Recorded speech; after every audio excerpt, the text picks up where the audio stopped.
hard to discern what it is. It's a big kind of hangar-like structure. It looks like it was for the production of something important. It's all very secure, it's gated and cut off. You're wondering why. The clues to the dark past of this site are found on the inside. As you come indoors, you see these big halls and spaces, and you've got these massive ovens. Clearly there was intense heat. Certainly there's evidence of a fire having taken place because of the scorch marks on the walls and ceiling. When I see old, soulless German engineering rusting away with bricks that have got gas piping in them and taps, and I think the most horrible things about what might have happened here, but what you'd think about this place isn't what happened here. It's a little bit of a different story. So what horrors did this site witness, and why is it still standing today?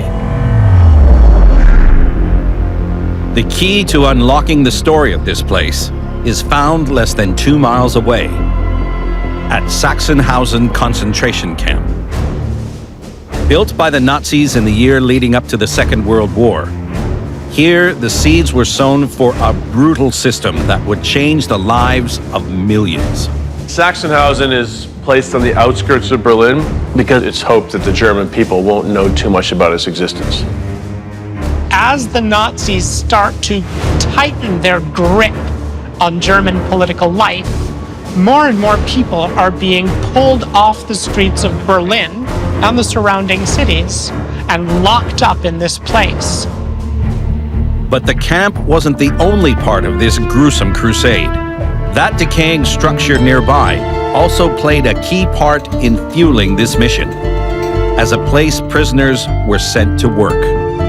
You were worked 7 days a week, your ration was minimal. Now these weren't specifically death camps, but people were worked close to death.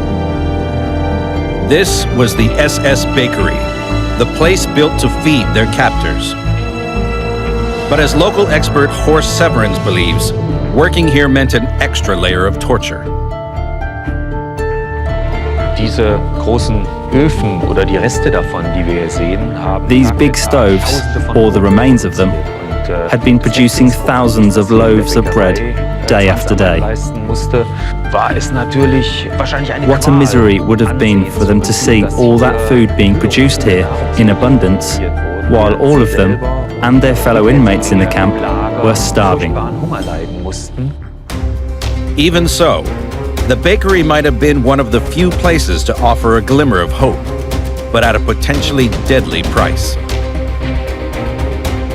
Prisoners in German concentration camps were systematically starved, so even some crusts that had fallen off of bread in those industrial ovens might mean the difference for them between life and death.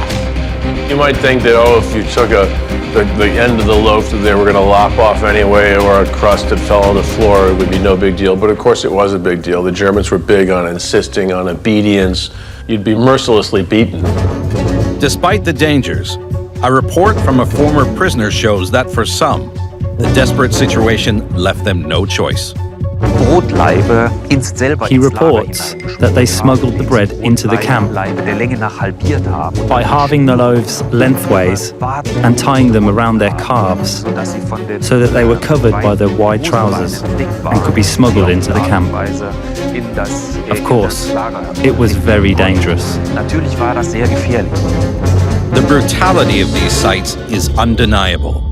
But this wasn't just about containing the local population. The SS, one of Hitler's most feared organizations, was using these locations as the first step in a devastating campaign.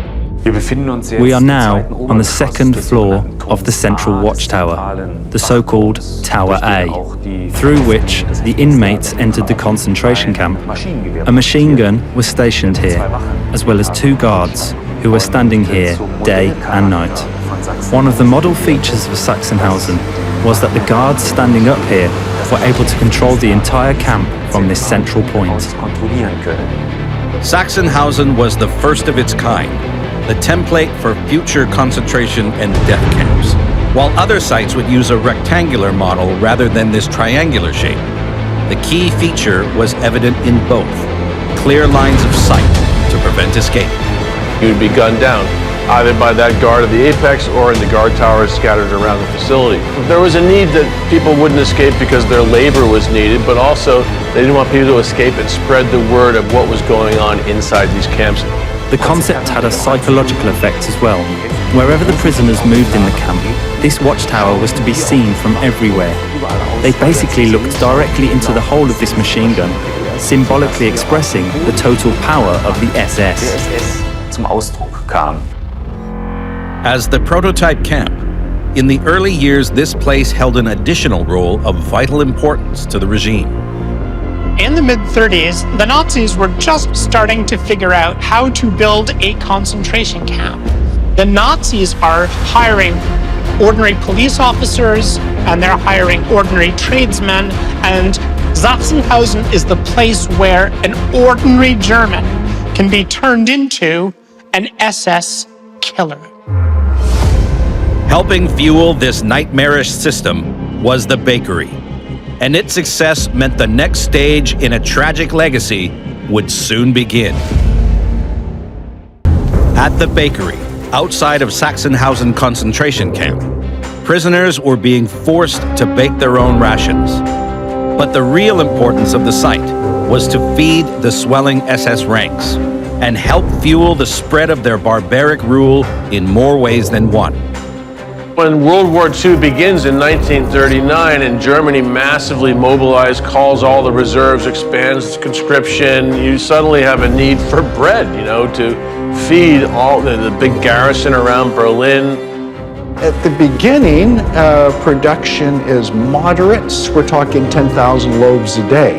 Later on, you're talking of a much greater expansion of 4 to 5 times of the original factory output. The brutal systems of the camp were soon replicated at sites all across the German Reich, and the Nazis' success in exploiting the inmates for slavery here meant that too was expanded on a devastating scale. Because this is one of the early attempts to set up a large SS industrial enterprise, this is used as a model for other large SS facilities. By the middle of World War II, the SS is one of the largest industrial operations in the Third Reich. Slavery had become a key part of the Nazi war machine. The statement on the gate, "Work sets you free," was far from the truth. In fact, working in a concentration camp had a completely different function. Work here had always been an instrument to abuse, torture, and even put prisoners to death. Of course, that slogan was used to conceal the reality. But in a final twist of fate, the bakery that had helped supply the vicious regime of the SS would turn out to be the lifeline for those few inmates fortunate enough to see the end of the war, and the camp being liberated by the Soviets. The Soviets find this bread factory and they press it into service to feed their own troops, to feed the 3,000 or so surviving inmates. And for these camp inmates, it must have been fantastic because they'd been looking hungrily at these thousands of loaves of bread made every day, and suddenly they have the opportunity to eat them. The fact that people remained alive in this concentration camp was almost miraculous. The fact that there was a bakery nearby that could feed them was a blessing. With its darkest years behind it, the bakery remained in use until the 1990s, before a fire tore through the site. But as those years of horror recede further from memory, today the two sites remain as important as ever.